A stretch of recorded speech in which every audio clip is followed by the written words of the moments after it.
Sudah Ibu? Sudah. Wih, kok semangat sekali ya? Iya.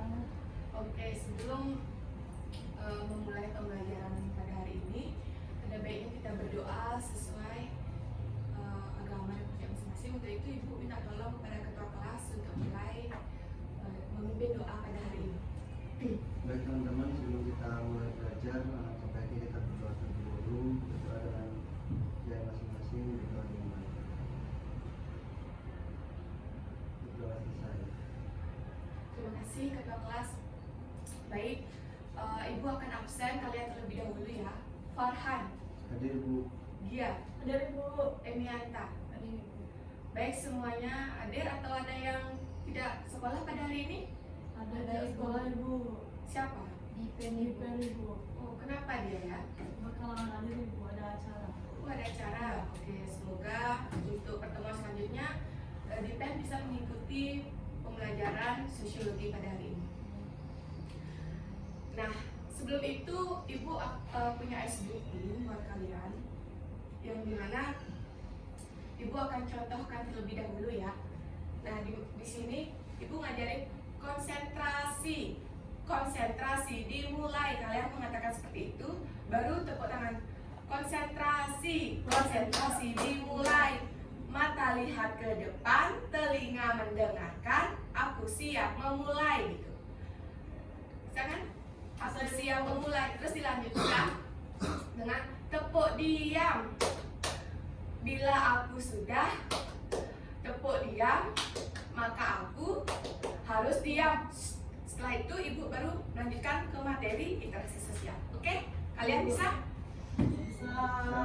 Yuk mulai. Konsentrasi. Konsentrasi dimulai. Mata lihat ke depan, telinga mendengarkan, aku siap memulai. Tepuk diam.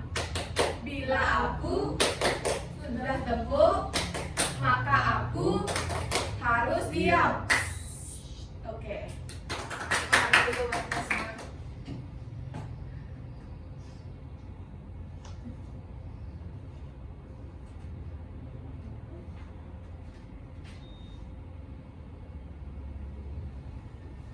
Baik, di sini Ibu akan membawakan terkait materi yaitu interaksi sosial.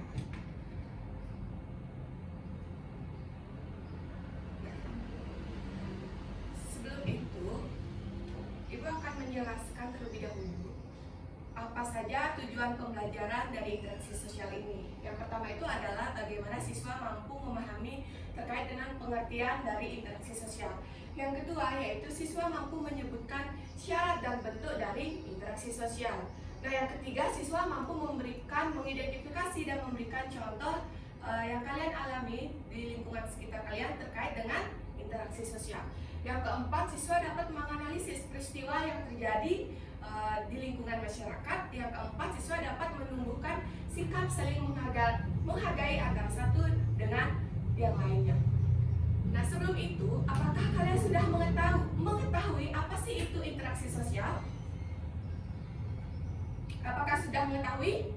Sudah Ibu. Sudah. Ada yang bisa membantu satu orang? Siapa yang? Silakan, Emi. Baik, Ibu, terima kasih atas kesempatannya. Menurut saya interaksi sosial itu adalah hubungan timbal balik antara individu dengan individu, individu dengan kelompok, kelompok dengan kelompok. Baik, jawaban yang luar biasa. Yang lain bisa kasih aplaus buat teman-temannya.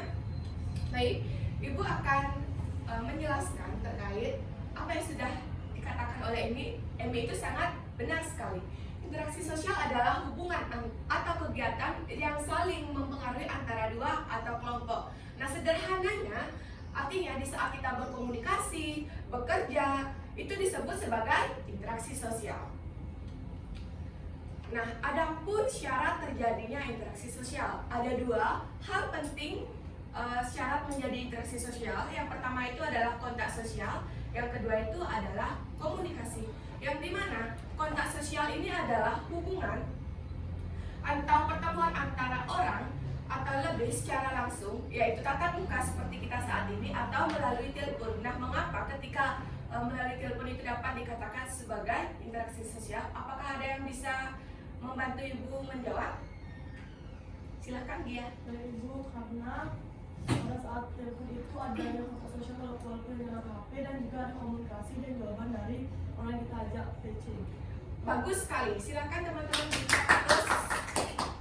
Baik, jawaban biasa luar biasa. Nah, ketika kita melalui telepon, walaupun kita tidak bertatapan muka secara langsung, itu dapat dikatakan interaksi sosial. Mengapa? Karena adanya komunikasi dua arah antara satu orang dengan satu orang yang lain. Nah, yang kedua itu adalah komunikasi, yang dimana komunikasi ini adalah proses menyampaikan pesan, ide, perasaan dari satu orang ke orang lain, bisa melalui kata-kata, gerakan, atau tulisan. Adapun bentuk-bentuk interaksi sosial. Nah, di sini Ibu bagi menjadi 4. Yang pertama itu ada kerjasama, yang dimana kerjasama ini kita bisa melakukan sesuatu bersama. Contohnya seperti gotong royong, membuat tugas kelompok, itu dapat dikatakan sebagai kerjasama. Yang kedua itu ada persaingan, yang dimana persaingan ini seperti yang kalian ketahui bahwa kita berlomba-lomba ingin mencari rating di kelas, itu dikatakan sebagai bentuk dari interaksi sosial, yang dimana persaingan. Yang ketiga itu ada pertentangan. Pertentangan ini ketika kalian menyampaikan perbedaan pendapat atau konflik, itu dapat dikategorikan sebagai pertentangan. Yang keempat itu adalah akomodasi, yang dimana akomodasi ini adalah menyelesaikan pertentangan agar tidak berkelanjutan. Nah, adapun contoh interaksi sosial, di sini Ibu akan memberikan 3 contoh di sekolah, di masyarakat. Nah, yang dimana pertama, Ibu akan memberikan contoh interaksi sosial di sekolah. Nah, sederhananya, interaksi sosial di sekolah seperti kita saat ini. Ibu mengajar, memberikan ilmu pengetahuan ke kalian, itu dikatakan sebagai interaksi sosial. Yang kedua, ketika kita bertemu di luar kelas, di lingkungan sekolah, saling menyapa, itu dapat dikatakan sebagai interaksi sosial. Nah, selanjutnya yaitu interaksi sosial di masyarakat. Gotong royong itu dapat dikatakan sebagai interaksi sosial karena kita bertemu dengan warga, masyarakat di lingkungan desa kita. Nah, selain itu membantu tetangga, menjaga ketertiban bersama, itu dapat dikatakan sebagai interaksi sosial.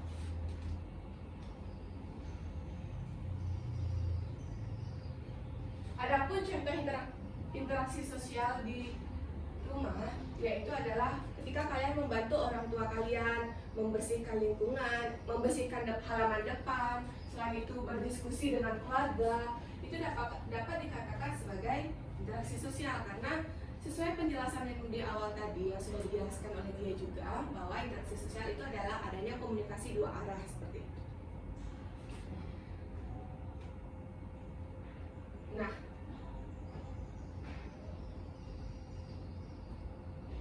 adapun manfaat kita mempelajari interaksi sosial, yaitu yang pertama, ketika kita sudah mengetahui apa sih itu interaksi sosial, bentuk-bentuk dari interaksi sosial, maka kita dapat membentuk kerjasama dan persahabatan antara teman satu dengan teman yang lain. Yang kedua, dengan mempelajari interaksi sosial, kita dapat menumbuhkan rasa menghargai. Yang ketiga yaitu adalah menciptakan lingkungan yang rukun dan damai. Dan yang keempat itu adalah mempermudah menyelesaikan masalah.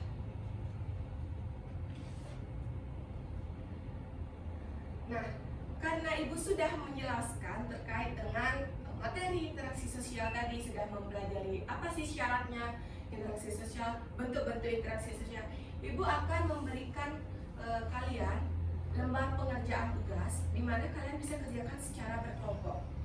Karena tidak berjumlahnya sedikit, maka satu kelompok itu terdiri 3 orang.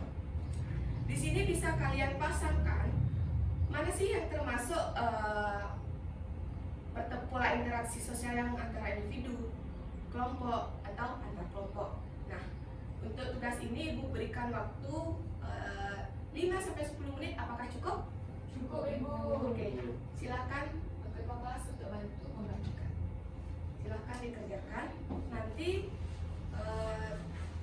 5 menit lagi Ibu akan minta. Setelah itu kalian presentasikan secara singkat mengapa pola interaksi sosial itu dikatakan ke dalam individu, kelompok, atau antar kelompok. Silakan dikerjakan ya.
waktunya sudah selesai. Apakah pengerjaannya sudah selesai? Ya Bu. Sudah Ibu. Baik, Ibu minta satu orang perwakilan untuk menjelaskan pola interaksi sosial mengapa yang kalian rasakan ini dapat dikatakan sebagai pola interaksi sosial antara individu, pola interaksi sosial individu dengan kelompok dan antar kelompok. Bisa satu orang perwakilan?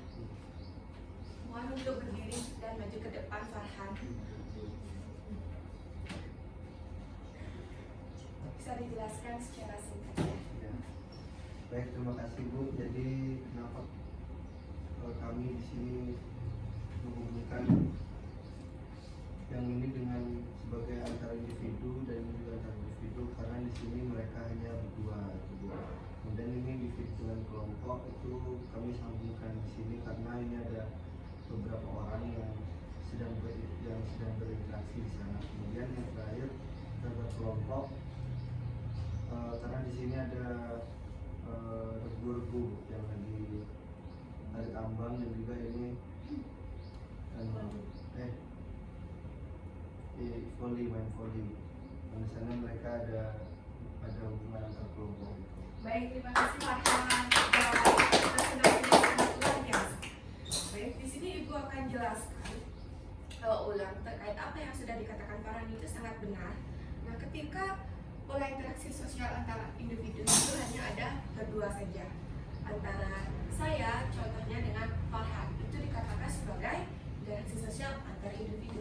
Nah, ketika individu dengan kelompok, di sini saya dengan kalian, karena saya sendiri dan kalian itu berkelompok, itu dapat dikatakan sebagai pola interaksi sosial antara individu dan kelompok. Nah, sedangkan pola interaksi sosial antar kelompok, nah ketika saya dengan rekan-rekan guru saya lebih dari satu orang atau dua orang, di situ ketika dua orang yang mengajar kalian, di sana dikatakan sebagai interaksi sosial antar kelompok karena lebih dari 1 hingga 2 orang. Nah, seperti itu. Nah, baik, itu pembelajaran interaksi sosial pada hari ini. Apakah dari kalian ada yang memiliki pertanyaan? Sejauh ini belum Ibu. Belum ada. Oke. Karena pembelajaran sudah berakhir, apakah ada yang bisa memberikan kesimpulan buat Ibu dari materi yang sudah kita pelajari tadi? Baik, jika tidak silahkan Emi bisa membantu Ibu untuk memberikan kesimpulan dari pelajaran yang kita sudah lalui.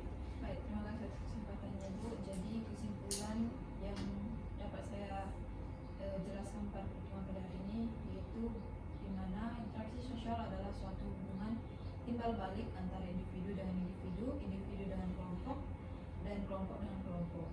Dan juga terdapat syarat terjadinya interaksi sosial, yaitu ada dua. Yang pertama itu kontak sosial dan komunikasi. Contoh interaksi sosial yaitu sama seperti yang kita lakukan pada saat ini, yang dimana Ibu berinteraksi dengan kami. Ini merupakan contoh dari individu dengan kelompok Ibu. Mungkin itu dari saya. Baik, terima kasih Emi. Nah, karena tadi sudah diberikan kesimpulan oleh Emi dengan secara keseluruhan yang sudah disampaikan, maka Ibu akan mohon maaf, tolong mohon dimatikan ya, dihentikan HP-nya kita di sini. Baik, untuk selanjutnya Ibu akan memberikan penjelasan terkait tugas yang bisa dikumpulkan minggu depan. Ibu akan membagikan lembar tugas pada kalian. Ini bisa kalian kerjakan secara berkelompok. Untuk tenggang waktunya yaitu minggu depan kalian bawa tugas ini, lalu kalian jawab secara menyeluruh teka-teki ini. Setelah itu ini dikerjakan satu kelompok itu 3 orang bekerja sama seperti itu. Untuk penugasan, apakah kalian ada yang ingin bertanya terkait penugasan minggu depan? Tidak Ibu. Mas Bu. Silakan ini. Baik Bu, terima kasih kesempatannya. Untuk pengerjaannya apakah dilakukan di sekolah atau di rumah? Baik, untuk pengerjaan ini bisa kalian kerjakan di rumah. Nanti Ibu bagikan lembar pengerjaan ini kepada ketua kelas. Setelah itu kalian kerjakan dan minggu depan dikumpulkan. Apakah dapat dipahami? Dapat, Bu. Baik, terima kasih. Karena tadi kita diawali dengan berdoa, maka dapat diakhiri dengan berdoa. Untuk ketua kelas, mohon pertanyaannya. Baik teman-teman, karena kita sudah selesai belajar, maka kita tutup dengan berdoa untuk bacaan masing-masing berdoa mulai. Berdoa dikerjain. Baik, terima kasih Farhan. Terima kasih. Selamat pagi. Selamat pagi, Bu. Iya. Oh iya, ini untuk lembar tugasnya. Terima kasih, Bu. Terima kasih ya.